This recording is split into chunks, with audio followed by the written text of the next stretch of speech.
সুপ্রিয় দর্শক আসসালামু আলাইকুম। সবাই কেমন আছেন? আলহামদুলিল্লাহ আমি ভালো আছি। একটু ভালো, বেশি ভালো না।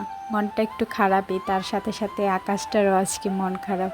দেখতে পাচ্ছেন চারপাশটা কীভাবে অন্ধকার হয়ে আছে। আর এদিকে দেখেন আমি মোটর ছাড়ছি, মোটরের পানি পড়ে যেতেছে, তাও আমি বলতে পারি না। তো নিচে যাই আবার ফিরে মোটরটা অফ করে দিয়ে আসছিলাম। তো ছাদে আসলে না ভালো লাগে, অন্যরকম ঠান্ডা ঠান্ডা একটা পরিবেশ। আর এদিকে আমি একটা মরিচ গাছ লাগাইছিলাম, প্রচুর মরিচ ধরছে। বিশ্বাস করেন একটা মরিচও আমি বাসায় না খাইতে পারিনি, এই বাসার সবাই খাইছে। তো আমি কিন্তু একটা মরিচও নিজে ছিঁড়ে খাই নাই। যাই হোক, একটা জিনিস লাগাইলে সবাই মিলে খাইলে ভালো লাগে। আর এইদিকে ঘরে আইসা দেখি আমার ছেলে কি করছে দেখেন, আমার ফোন আর চার্জার দুটোটা ফিক্কা মেরা ফালায় একদম নিচের সাইডটা পুরো ভেঙে ফেলছে।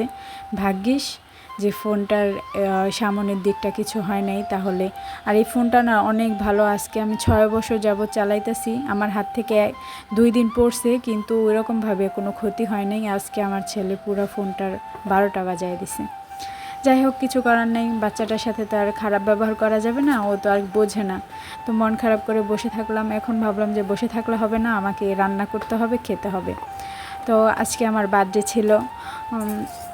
আমার অন্যভাবে আজকে দিনটা কাটানোর ইচ্ছে ছিল, কিন্তু সেটা হয়ে ওঠে নাই। আমার হাজব্যান্ড প্রচুর অসুস্থ, এই কারণে মনটা অনেক খারাপ। এই দুটো কারণ নিয়ে আমি অনেক আপসেট ছিলাম। তো এদিকে আপনারা আবার ভাববেন না যে এতগুলো তেলের মধ্যে আমি আলু ভাজছিলাম, তা একটু বেশি লাগে আলু ভাজলে। তো তার মধ্যে ডিমটা দিয়ে দিলাম।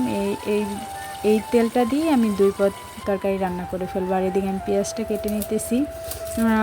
তো সবার কাছে একটা রিকোয়েস্ট করছি, ভিডিওটা দেখা শুরু করার আগে একটা লাইক দিয়ে দিবেন প্লিজ। আর যদি পুরো ভিডিওটা দেখে একটু কোথাও ভালো লেগে যায় তা অবশ্যই সাবস্ক্রাইব করে দিবেন। আর কমেন্টে আপনার মতামত জানাবেন। তো এদিকে আমি পেঁয়াজ কেটে নিতেছি। তো কি বলবো, জীবনে একটা মানুষ যদি বড় হতে হয় তাহলে ধাপে ধাপে বেরো হতে হয়। আর সেই ধাপে ধাপে এত বিপদ থাকলে মানুষ কিভাবে উপর দিকে উঠবে। এদিকে দেখেন ফ্যামিলিগতভাবে আমি অনেক বেশি আপসেট, যেটা বলে বোঝাতে পারবো না। তো এই প্ল্যাটফর্মে আসছি যেহেতু লাইফস্টাইল ব্লগ, আস্তে আস্তে সবই আপনাদের সাথে শেয়ার করব, কেন আমি আলাদা বাসায় থাকি কি।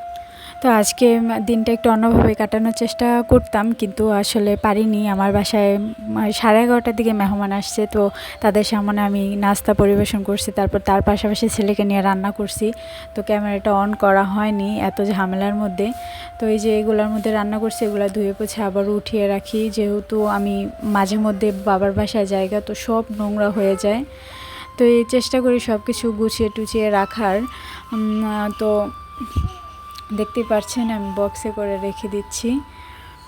তো যেটা বলতে নিলাম, প্রতিটা নারীর একটা ব্যক্তিত্ব থাকা উচিত আমি মনে করি। তো পরিবার সব সময় যে আপনাকে ঠাসবে আর তারা যা বলবে তাই আপনাদের শুনতে হবে এরকম কোনো কথা নেই। আপনারও তো একটা মতামত থাকতে পারে, সেই মতামতটা না আসলে বউরা বলে উঠতে পারে না।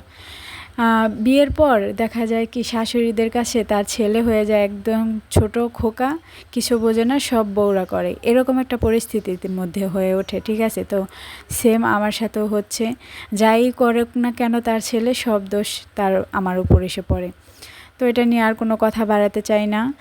ফ্যামিলি ঝামেলা, প্রচুর ঝামেলা, এর মধ্যে যে আমি ভিডিও করে আপলোড করব সেই মন মানসিকতাটুকু আমার মধ্যে নেই, সত্যি বলতে একটুও নেই। তাও কি করব, রেগুলার ভিডিও দিতে হবে, না হয়তো চ্যানেলটা আবারও আমার ডাউন হয়ে যেতে পারে। তো প্রেশার কুকারটা আমি একটু মুছে নিতেছি, ভিতরে একটু পানি ছিল। তো এদিকে দেখতে পাচ্ছেন যে একটু কালশেটে হয়ে গেছে, একটা দাগ দাগ পড়ে গেছে। আসলে এটা কেন হলো আমি জানি না, এর আগে আমি প্রেশার কুকারে কখনোই রান্না করিনি, এই ফার্স্ট টাইম রান্না করলাম। তো দেখা যায় যে ভিতরে একটু কালশেটে পড়ে গেছে। তো ওইটা আমি কিভাবে উঠাবো আমি জানি না। আমার মনটা এই কারণে একটু খারাপ যে একটা জিনিস আনলাম, এটা একবার ইউজ করার পরে এরকম হয়ে গেল। যাই হোক, এটাও আমি বক্সে ভরে নিতেছি। তো এটার সাথে আর আমার যে পলি ব্যাগটা ছিল ওইটার আমি খুঁজে পাচ্ছিলাম না, তো এইভাবেই রেখে দিলাম।